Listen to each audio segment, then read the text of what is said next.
শ্রীলঙ্কার বিপক্ষে প্রথম ওয়ানডে সামনে রেখে শেষ মুহূর্তের প্রস্তুতি সারছে বাংলাদেশ। কলম্বোতে আছেন সহকর্মী আশিক সারোয়ার। সরাসরি চলে যাচ্ছি তার কাছে। আশিক, নিশ্চয়ই আমাকে শুনতে পাচ্ছেন। টেস্টের ব্যর্থতা কাটে ওয়ানডেতে ঘুরে দাঁড়াতে কি পরিকল্পনা করছে বাংলাদেশ, যেহেতু আপনি সেখানে আছেন, আপনার কাছেই জানতে চাই। ধন্যবাদ পিঙ্কি। আমরা আসলে এই মুহূর্তে কলম্বোতেই রয়েছি।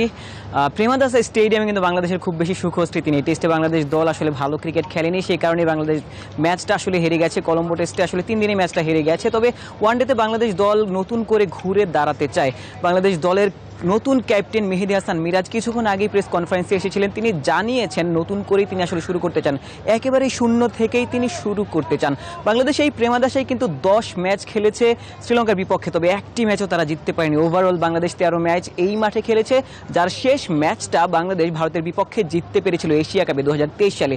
সেই ম্যাচ থেকেই মেহেদী হাসান মিরাজ অনুপ্রেরণা নিতে চান। এবং আরও একটা ব্যাপার, বাংলাদেশ ঘরের মাটিতে সবশেষ যেই সিরিজ লঙ্কানদের বিপক্ষে, সেই সিরিজ কিন্তু বাংলাদেশ 2-1 ব্যবধানে জিতে নিয়েছিল এবং সেটি থেকেও তিনি আসলে মোটিভেশন খুঁজছেন। কিছুক্ষণ আগেই তিনি গণমাধ্যম কর্মীদের সাথে কথা বলেছেন। তিনি জানিয়েছেন পঞ্চ পাণ্ডবকে হয়তোবা তিনি মিস করবেন, তবে সবারই আসলে শেষ রয়েছে।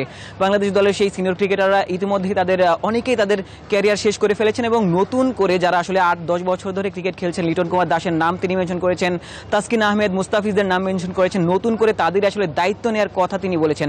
বাংলাদেশ দলের হয়ে তিনি কিন্তু অনূর্ধ্ব 19 কিংবা বয়সভিত্তিক দলগুলোতে তিনি ক্যাপ্টেন্সি করেছেন। তার ক্যাপ্টেন্সির যে অভিজ্ঞতা, সেই অভিজ্ঞতাই কিন্তু তিনি আসলে কাজে লাগাতে চাইবেন, এমনটাই তিনি জানিয়েছিলেন। আগামীকাল বাংলাদেশ সময় দুপুরে আসলে বাংলাদেশের ম্যাচটা শুরু হয়ে যাবে। সেখান থেকে বাংলাদেশের ঘুরে দাঁড়ানোর মিশনটা কিন্তু শুরু হতে যাচ্ছে পিঙ্কি।